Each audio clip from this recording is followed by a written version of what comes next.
My best friend's situationship texted me and said, if her boobs were as big as yours, she'd be perfect. So I confronted him, and I discovered they'd been playing me for months. I was sitting in my living room, texting Chuck about Amelie's birthday next week. My best friend had been obsessing over this guy for 3 months, analyzing every text, every emoji, every hour between responses, and I was determined to help her lock it down. She mentioned she loves that Italian place downtown. I texted him. Just saying, would be perfect for her birthday dinner. Good to know, he replied. I was in full wing woman mode.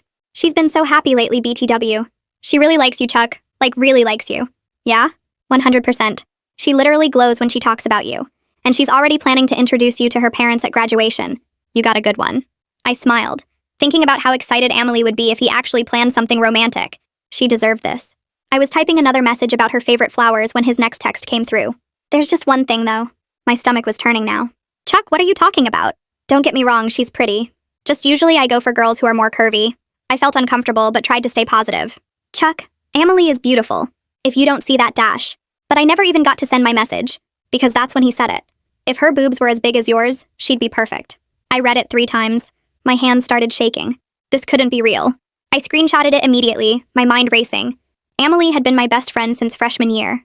We'd been through everything together, bad breakups, family drama, failed classes, and I'd just been hyping her up to this piece of trash who was, comparing our bodies like we were items on a menu. Another text popped up. I know you're reading this. Then, don't act like you haven't noticed me looking. My skin crawled. I thought about all the times he'd hung out with us as a group. Those moments I'd caught his eyes lingering. I'd convinced myself I was imagining it. Amelie was gorgeous. Why would he be looking at me? I started typing to Amelie, then deleted it. Started again. Deleted. How do you tell your best friend that the guy she's falling for just said something this disgusting? We need to talk. This isn't okay. I texted him back. My place. 20 minutes. Or I tell Amelie you've been flirting with me. The threat made my blood boil. I hadn't done anything. But then I remembered last weekend, Amelie had made a weird comment when I'd laughed at his joke. You two seem really friendly lately, she'd said, her voice flat. So I threw on the crustiest hoodie I could find, period-stained sweats from the Dollar Tree, and drove to his apartment complex, my hands gripping the steering wheel. I needed to set this straight. Amelie deserved to know who this guy really was. He opened the door before I could knock, wearing that stupid smirk he always had. Knew you'd come. You're sick, I said, pushing past him. Amelie trusts you. She's falling for you. Is she, though? He closed the door behind me, leaning against it. She seems more worried about you and me than anything else lately. Because you're making her insecure. You're probably checking me out in front of her. He stepped closer. I backed up, but hit the wall. Can you blame me? His hand reached out, and before I could react, he was gripping my waist, pulling me against him. She's cute, but you're... I shoved him hard, breaking free. Don't touch me! I'm telling Amelie everything. His expression darkened. No, you're not. He pulled out his phone, showing me texts from Amelie. My blood ran cold as I read them. She'd been venting to him, about me, how I always dressed up when he was around, how I monopolized his attention at parties, how she felt like she was competing with her own best friend. She already thinks you want me, he said, that sick smile returning. I've been the good boyfriend, defending you, telling her she's paranoid. But one word from me about how you came on to me tonight, how you showed up at my apartment, he gestured at the scene. Who do you think she'll believe? My phone buzzed. It was Amelie. Where are you? Chuck said you might come by to talk to him about something. What's going on? I stared at the message. He'd already started covering his tracks. You're disgusting, I whispered. I'm realistic, he said. Amelie's fun, but we both know there's something between us. Stop fighting it. I practically ran out of his apartment, my whole body shaking with rage and disgust. As I sat in my car, another text from him appeared. Check Amelie's Instagram story. With trembling fingers, I opened it. Posted 5 minutes ago. A selfie of them together from earlier that day. Amelie was beaming, his arm around her. The caption read, so grateful for this one. Can't believe I almost let my insecurities ruin this. The next text wasn't from Chuck. It was from Amelie. I know what he did. I know about the text. Come over. Now. My blood turned to ice. I started my car with shaking hands and pulled out of Chuck's parking lot. My phone sat in the cup holder with Amelie's text glowing on the screen. The drive to her apartment took 12 minutes but felt like hours. I kept rehearsing what I'd say, how I'd explain showing up at Chuck's place, how I'd defend myself against whatever he'd already told her. My knuckles were white on the steering wheel. When I pulled up to her building, I sat in the car for 30 seconds trying to calm my breathing. I climbed the stairs to her second-floor apartment and raised my hand to knock, but the door opened before I could. Amelie stood there in sweatpants and an old hoodie, her hair pulled back. Her expression wasn't what I expected. She wasn't crying or angry. She looked determined, maybe a little sad, but not surprised. She stepped back to let me in without saying anything. I walked past her into the living room where her laptop sat open on the coffee table. Before I could start explaining, Amelie picked up her phone and held it out to me. The screen showed a long thread of screenshots. I took the phone and started scrolling. These were conversations between me and Chuck, but they looked wrong. Text messages I'd sent were there, but the ones before and after were different from I remembered. In one screenshot, I'd texted Chuck about meeting up for coffee, something innocent about coordinating a group hangout. But in his version that he'd shown Amelie, my message appeared right after he'd said something flirty, making it look like I was responding to his advance. Another screenshot showed me complimenting his shirt at a party. Normal friendly stuff. But Chuck had told Amelie it happened right after I'd supposedly asked if he was single. The timestamps were edited. The context was twisted. Everything looked suspicious when you saw it through Chuck's carefully arranged lens. I scrolled back further and found weeks of this. My stomach turned. Amelie sat down on the couch and gestured for me to sit next to her. I sank down, still staring at her phone. She reached over and took it back, then pulled up another folder of screenshots. These were from her conversations with Chuck. Time-stamped, organized by date. She'd been documenting everything. I looked at her and she met my eyes. She told me she'd known for 2 weeks that something was wrong. Chuck had started making little comments about me, suggesting I dressed up when he was around, that I laughed too hard at his jokes. At first, Amelie thought she was being paranoid, but then she started paying attention to what actually happened versus what Chuck claimed happened later. The stories didn't match. She'd started screenshotting every conversation with him, every text, every social media interaction. When Chuck would tell her something I'd supposedly said or done, she'd go back and check her records. The inconsistencies were everywhere. She showed me one example from last week. Chuck had told her I'd texted him privately asking about his relationship status. I'd never sent that text. Amelie knew because she'd asked to see his phone that night, claiming she wanted to look at a funny meme he'd mentioned. She'd quickly scrolled through his messages with me. The text he claimed I'd sent didn't exist. That's when she knew for sure he was lying. My hands were shaking as I held her phone. I felt sick thinking about how thoroughly Chuck had manipulated both of us. But underneath the nausea was this huge wave of relief. Amelie had never actually doubted our friendship. She'd been playing along, pretending to be the jealous girlfriend Chuck wanted her to be, while she gathered proof.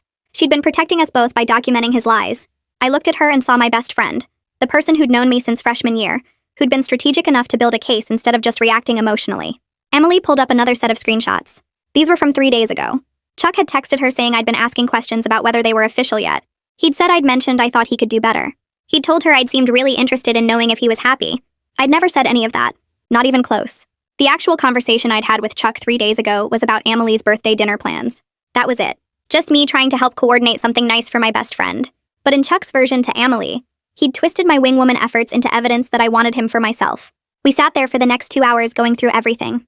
Amelie pulled out her laptop and we opened our text histories with Chuck side by side. She had a notebook where she'd been tracking the lies. We found the pattern immediately. Chuck would tell me that Amelie said something she never said. He'd tell Amelie that I did something I never did. He'd take real conversations and edit them in his retellings, adding context that made innocent interactions look suspicious. In one case, he'd told Amelie I'd touched his arm while talking to him at a party. What actually happened was, I'd tapped his shoulder to get his attention in a loud room. Chuck had been systematically lying to both of us for months, creating a false narrative where we were competing for him. The documentation was damning. Every lie was there in black and white, time-stamped and preserved. I finally told Amelie about tonight, about Chuck's disgusting text comparing our bodies, about driving to his apartment to confront him, about how he'd backed me against the wall and grabbed my waist. Her jaw clenched when I described that part. I showed her the screenshots I'd taken of his messages. She added them to her evidence folder without saying anything.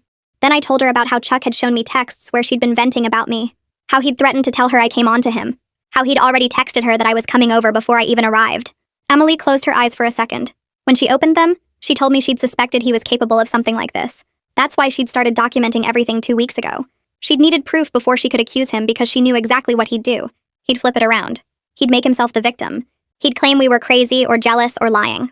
Without evidence, it would be his word against ours, and he'd already spent months making both of us look unstable to each other. She'd needed the screenshots to prove the pattern. We sat in silence for a minute, both of us processing how calculated Chuck's manipulation had been. Then Amelie said we weren't going to let him get away with this. She wasn't going to let him do this to other women. She suggested we needed to find out if he'd done this before.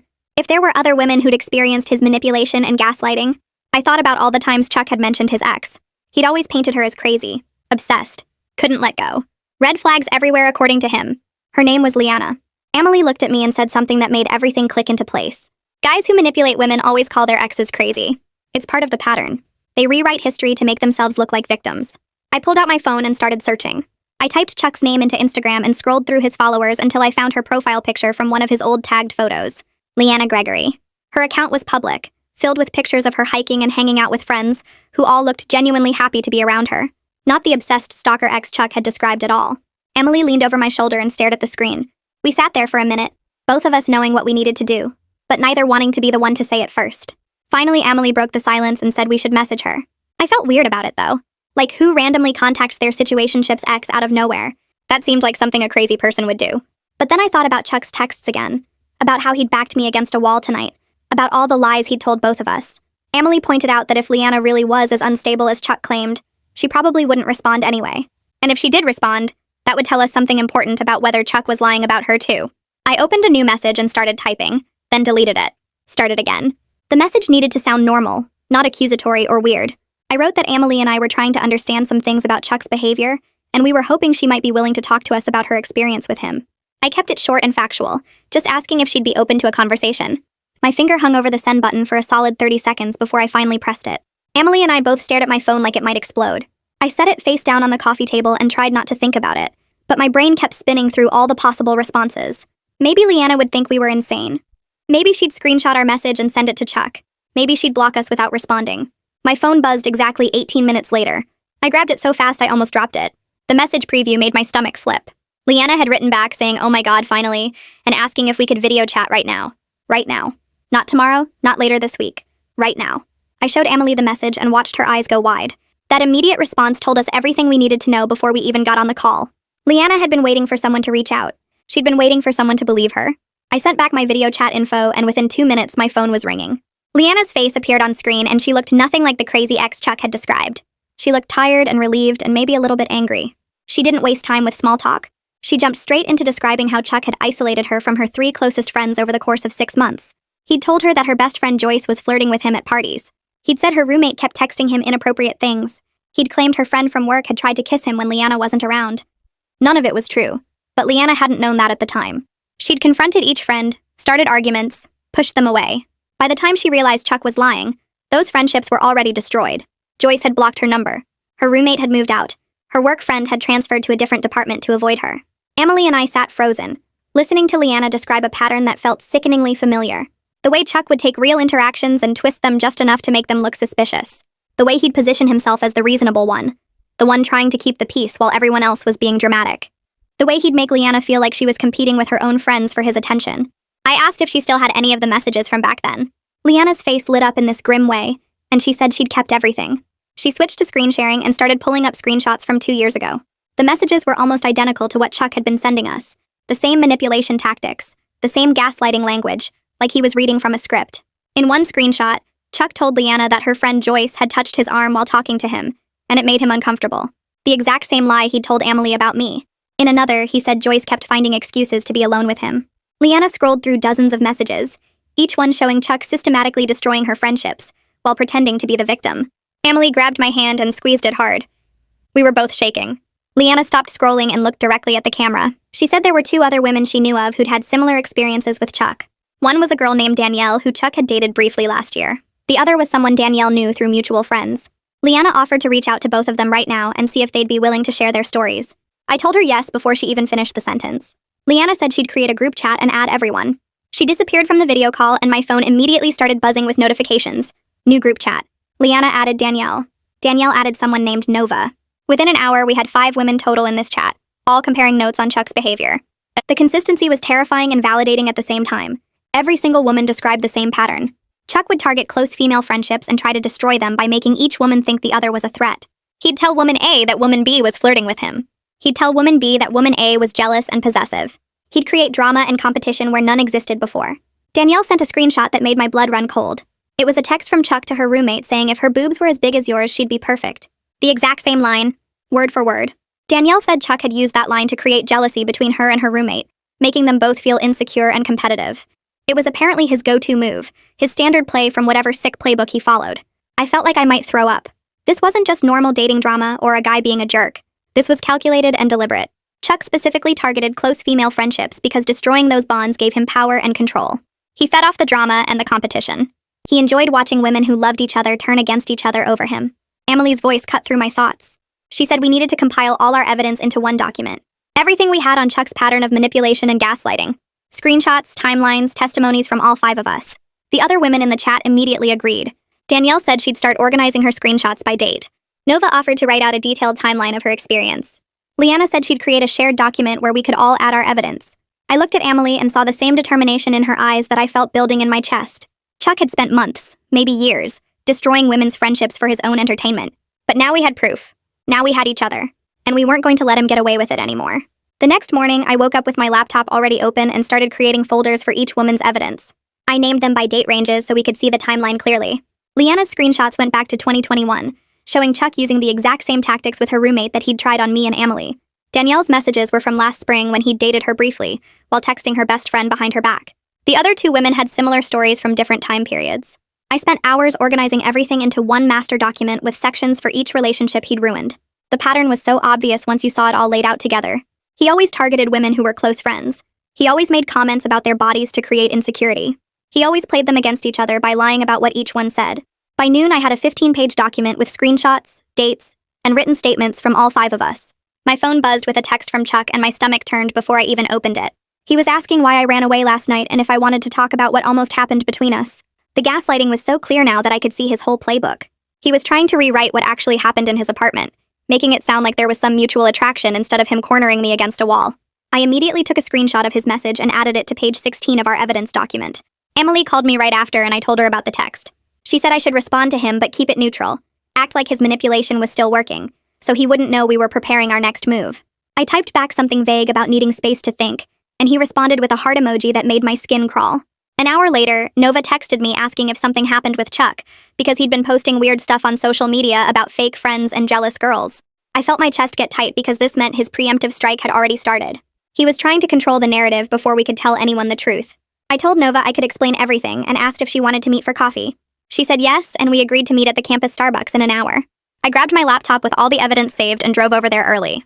Nova showed up looking confused and a little worried. We got our drinks and sat in the back corner where no one could hear us. I started by showing her just some of the evidence. Not everything yet, because I wanted to see her reaction first. I pulled up the text where Chuck made that comment about my body and told her the whole story about what happened at his apartment. Nova's face changed while she read it, but then she said Chuck had always seemed like such a nice guy to their friend group. I could tell she was skeptical, like maybe I was overreacting or misunderstanding his intentions. Then I showed her messages from Leanna and Danielle describing almost identical situations. Nova went quiet and scrolled through the screenshots for a long time. She finally looked up at me and admitted that Chuck had complained to her last week about Emily being possessive and me being inappropriate around him. She said he'd told her I was always dressing up when he came over and that Emily was getting jealous of our friendship. Nova was starting to see how he'd been planting seeds with everyone in our friend group, making us look bad before we could defend ourselves. She apologized for doubting me at first and said the pattern was undeniable once you saw it all together. That night, Chuck posted on social media about knowing your real friends and people who smile to your face but stab you in the back. Several mutual friends commented with supportive messages telling him to stay strong and cut off toxic people. My hands were shaking reading the comments because none of them knew what he'd actually done. They thought he was the victim in some friend drama, when really he was a manipulator trying to isolate us. Emily came over to my apartment and we sat on my bed looking at Chuck's post together. We decided we needed to get ahead of his narrative before he poisoned our entire social circle against us. Our plan was to share the evidence with close friends first, one by one, so they'd know the truth before Chuck could twist it. The next day, I met with 2 friends from my dorm, Sarah and Maya, and walked them through the whole timeline of Chuck's manipulation. I showed them the document with all 15 pages of evidence and watched their faces change as they scrolled through it.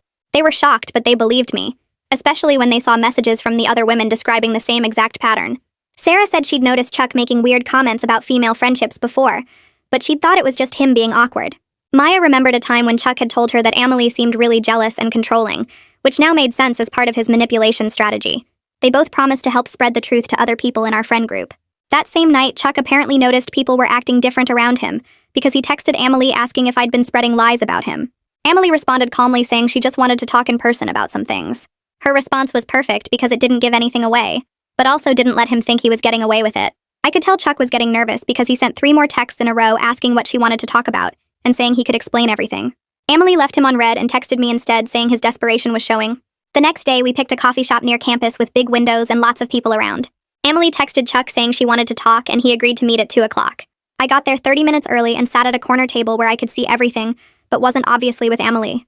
My leg bounced under the table as I watched the door and sipped a coffee I didn't actually want. Emily walked in at exactly 2, looking calm and put together in a way that made me proud and nervous at the same time. She ordered a drink and sat at a table in the middle of the shop, her phone face down in front of her. Chuck showed up 5 minutes late, that usual confident walk like he owned every room he entered. He slid into the chair across from Emily and I watched him lean in with that smile, probably thinking he was about to smooth everything over. Emily's voice was quiet, but I could see her lips moving as she spoke. She kept her hands folded on the table, not touching him. Her whole body language different from how she used to be around him. I saw Chuck's expression shift from confident to confused as she talked. His hand reached across the table toward hers, but she pulled back slightly. That's when I knew she was telling him about the text and the pattern we'd found. Chuck's face changed completely and he started talking fast, his hands moving in those big gestures guys do when they're trying to convince you of something. I couldn't hear the words, but I knew exactly what was happening because Amelie had warned me he'd try to flip it around. He pointed at his chest a few times, then gestured toward the door like he was talking about me. Amelie just sat there listening with this completely neutral expression that must have been driving him crazy, because he was used to her reacting and getting emotional. Then she did the most perfect thing. She picked up her phone, unlocked it, and slid it across the table to him. I watched Chuck's face as he looked at the screen and saw everything we'd compiled. His confident expression cracked, and for a second he just stared at the phone. He tried to push it back to her, but she shook her head and said something while pointing at the screen. He looked again, and I could see his jaw tighten as he scrolled through page after page of evidence. The screenshots from 5 different women, the timeline showing his pattern, the messages where he'd said nearly identical things to multiple people. His whole body language changed and he slumped back in his chair. He started talking again, but this time his hands were up in a defensive way, palms out like he was trying to calm someone down. Amelie leaned forward and said something short. Chuck's expression went from apologetic to something darker, and he leaned in close to her face.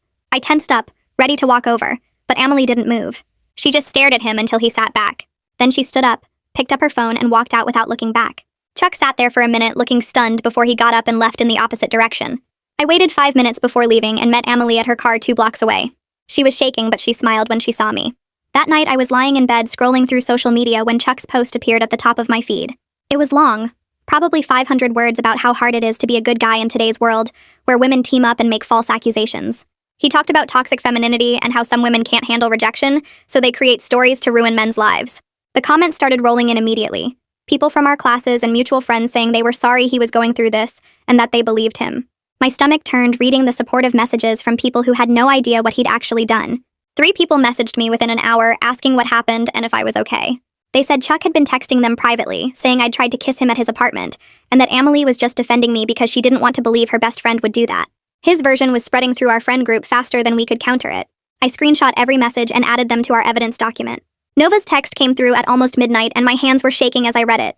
She said Chuck told her I'd been flirting with him for weeks, and that I showed up at his apartment alone at night trying to start something. She said Amelie was in denial and just taking my side because we're best friends. The text ended with her asking if I wanted to explain what really happened. I didn't even respond with words, just sent her the link to the full evidence document we'd put together. I watched the 3 dots appear and disappear on my screen for almost 10 minutes as she read through everything. The dots would show up for a while, then vanish, then come back. I could picture her scrolling through page after page of screenshots and testimonies from 5 different women. My phone rang 20 minutes later and Nova was crying before I even said hello. She kept apologizing and saying she felt stupid for believing him at first. She said Chuck had seemed so convincing when he talked to her, so hurt and confused about why we were attacking him. She said she should have known better than to take his word without hearing our side. I told her it wasn't her fault, that Chuck was good at this because he'd been doing it for years. Nova asked what we were planning to do next because she said Chuck's narrative was taking over, and people were starting to choose sides without knowing the truth. She suggested we organize a gathering at her apartment where we could present everything to our core friend group all at once, instead of trying to defend ourselves to people one by one. I loved the idea immediately because it meant we could control the narrative instead of constantly playing defense. The next few days were weird because I could feel the social dynamics shifting. Some people who used to say hi in the hallway would look away when they saw me. Others would stop me and ask quiet questions about what was going on with Chuck. Chuck's social media activity went into overdrive with posts about cancel culture and mob mentality every few hours. He shared articles about false accusations and how men's lives get destroyed by jealous women. Each post got dozens of supportive comments from people who didn't know the full story. But I also started noticing some people quietly unfollowing him or removing their supportive comments after they saw our evidence. Sarah told me she'd shown the document to 3 other people from our study group, and they were all disturbed by the pattern. Maya said 2 guys from Chuck's fraternity had reached out asking if the stuff about him was true because they'd noticed him being weird about their girlfriends. The cracks in Chuck's story were starting to show as more people actually looked at the evidence instead of just believing his victim act. 2 days later, Amelie got a message from Stuart asking if they could talk. She showed me the text, and we both stared at it for a minute because Stuart had always seemed pretty quiet and uninvolved in Chuck's drama. He said he'd witnessed some stuff that made him uncomfortable and felt like we should know about it. Amelie texted back asking if he could meet us at the coffee shop near campus in an hour. When we got there, Stuart was already sitting at a corner table looking nervous and fidgeting with his phone. He barely made eye contact as we sat down. He started by apologizing for not saying anything sooner, then told us he'd been hearing Chuck practice conversations in their apartment for weeks. He said Chuck would pace around their living room rehearsing what to say to different people, trying out different versions of stories to see which sounded more believable. Stuart pulled out his phone and showed us notes he'd taken with dates and times of these practice sessions. The detail was incredible and kind of disturbing because it proved Chuck was planning his manipulation instead of just reacting to situations. Stuart said the worst part came 3 days ago when he walked in on Chuck typing something on his phone with this focused expression. Chuck quickly closed the app, but Stuart had already seen enough to know it was some kind of document. That night when Chuck was in the shower, Stuart looked at his phone and found a Notes app file titled with just a random string of numbers. He opened it and his stomach turned. The document was pages long with different women's names at the top of each section. Under each name, Chuck had listed personal information, insecurities he'd noticed, things they'd told him in confidence, and specific phrases or approaches he planned to use with them. There were notes about me and Amelie going back months. Under my name, he'd written things like, insecure about being threatening to other women, and responds well to compliments about appearance. Under Amelie's name, he had jealous of female friendships, and needs constant reassurance. Stuart took photos of the entire document before Chuck got out of the shower. He showed us the screenshots, and I felt sick reading through Chuck's clinical analysis of how to manipulate us. There were entries for Leanna and Danielle too, plus 3 other women we didn't know. Each section had dates and notes about what worked and what didn't work in conversations. It was like reading a predator's hunting manual. The planning and calculation behind everything Chuck had done suddenly became real in a way that made my hands shake. Amelie asked Stuart why he was coming forward now, and he said he couldn't keep pretending he didn't know what his roommate was doing to people. He said he'd been making excuses for Chuck in his head, but seeing that document made it impossible to ignore anymore. I started seeing a campus counselor the next week because I couldn't sleep, and my anxiety was getting worse every day. Walking across campus felt exhausting, because I kept wondering who believed Chuck's lies about me and who had seen our evidence. The counselor's office was in the health center and smelled like lavender, which normally I hate, but somehow made me feel calmer. The counselor listened to everything without interrupting, and when I finished, she leaned forward and said what Chuck did was emotional abuse and gaslighting. Hearing a professional validate that this wasn't just normal dating drama or a misunderstanding made me cry in a way I hadn't let myself cry since this whole thing started. She said manipulators like Chuck specifically target people's insecurities and use them as weapons. She explained that the stress I was feeling was a normal response to sustained psychological manipulation and betrayal. We talked about setting boundaries and recognizing red flags in future relationships. She gave me some techniques for managing anxiety when I felt overwhelmed by Chuck's smear campaign. Just having someone outside the situation confirm that I wasn't overreacting or being dramatic helped more than I expected. That same week, Leanna posted her own story on social media without naming Chuck but describing the manipulation pattern in detail. She wrote about how someone she dated had systematically destroyed her friendships by making her think her friends wanted him. She described the isolation and self-doubt that came from constantly second-guessing her own perceptions. She talked about finding out later that he'd used the same tactics on multiple women. The post got shared dozens of times within hours. The comment section filled up with other women sharing similar experiences. Some were clearly about Chuck based on the timeline and details. Others were about different guys but showed the same pattern of manipulation. 3 women I didn't know commented saying they'd had experiences with someone matching Leanna's description and asked if they could message her privately. Maya shared the post with a comment about believing women and recognizing manipulation tactics. Sarah added her own comment about how men who do this always call their exes crazy. I watched Chuck's social media presence change over the next few days as his narrative started falling apart. People who'd commented support on his posts about cancel culture began quietly deleting their comments. Some unfollowed him completely. His posts got fewer and fewer likes. The friends who'd been defending him in group chats went silent. Nova told me she'd had 5 different people reach out, asking if the stuff about Chuck was true because they'd started seeing the pattern once they looked for it. 2 guys from his study group said they'd noticed him making weird comments about their girlfriends that they'd brushed off at the time.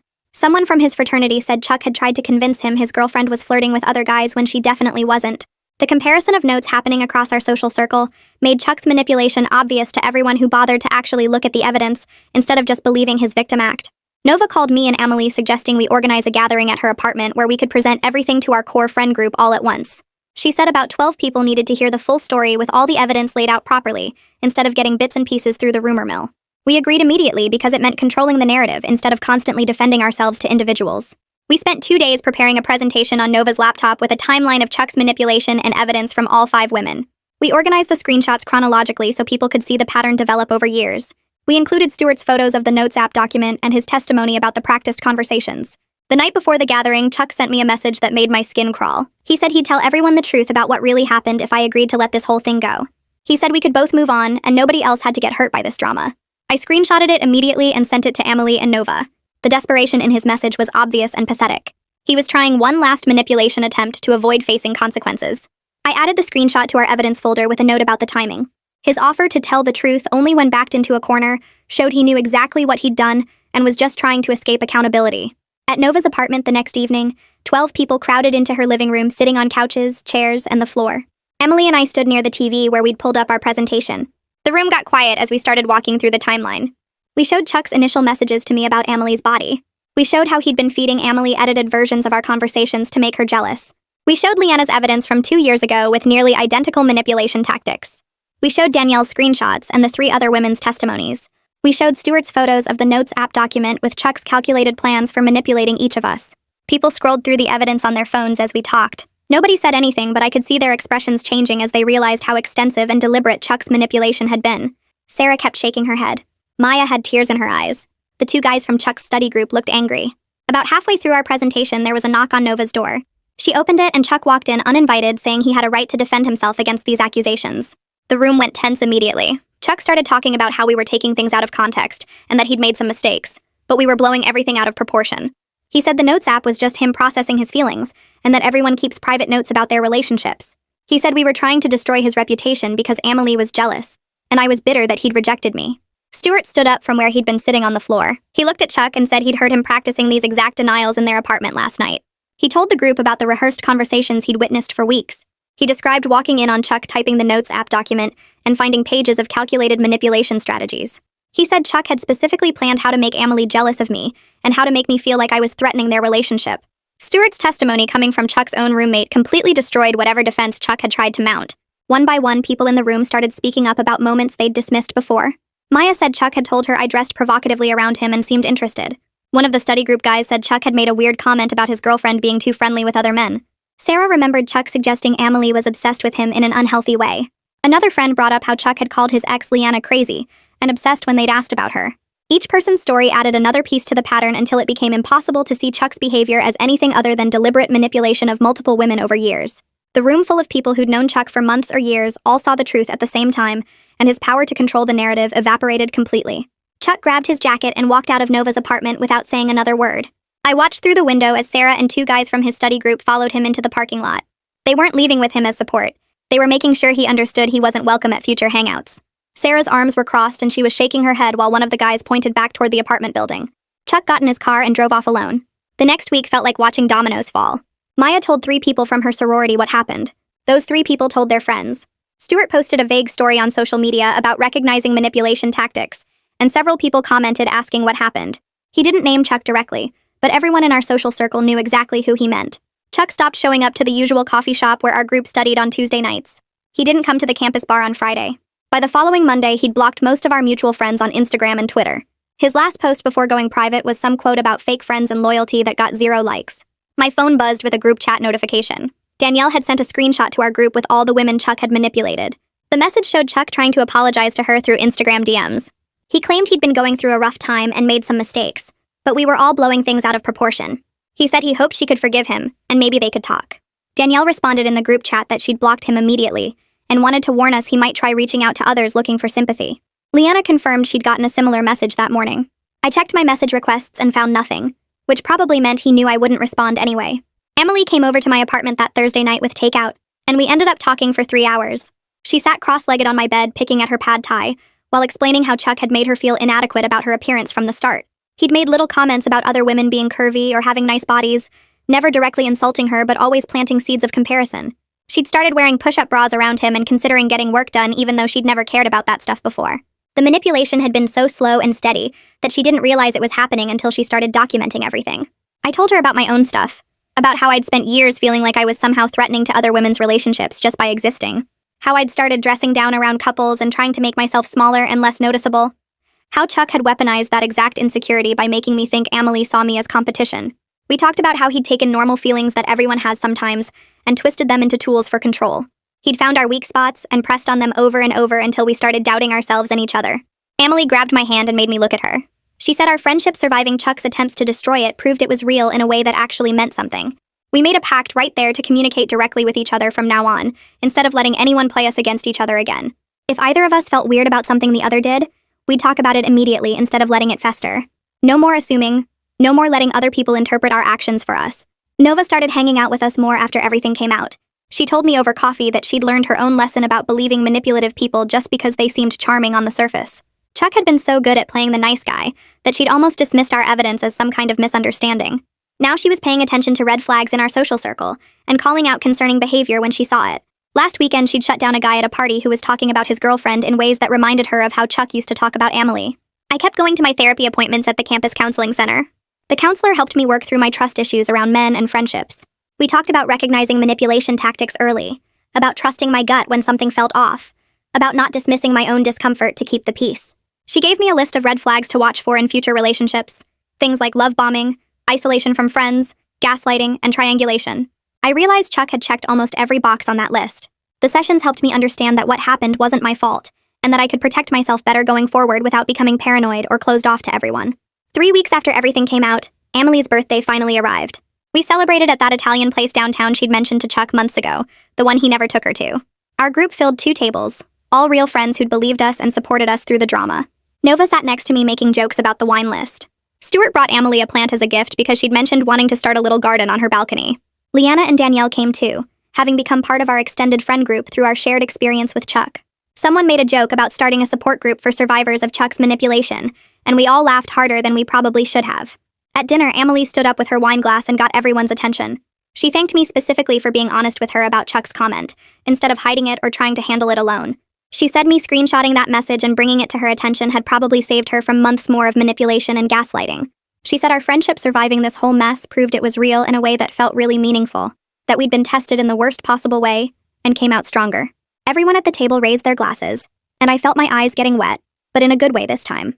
Maya squeezed my shoulder and Nova smiled at me from across the table. For the first time in weeks, I felt like everything was actually going to be okay.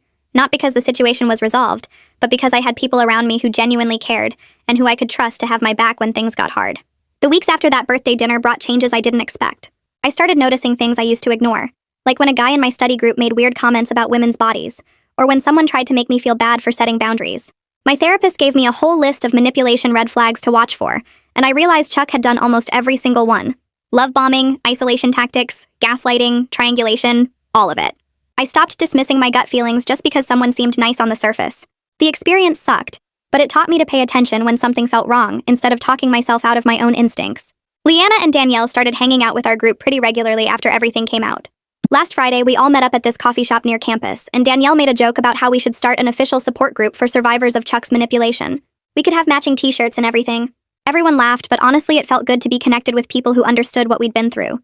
They got it in a way that even my closest friends couldn't fully grasp. Nova invited them to her place for movie night next week, and it felt natural, like they'd always been part of our circle. 6 weeks after the initial incident, I was walking across campus to my morning class when I saw Chuck coming from the opposite direction.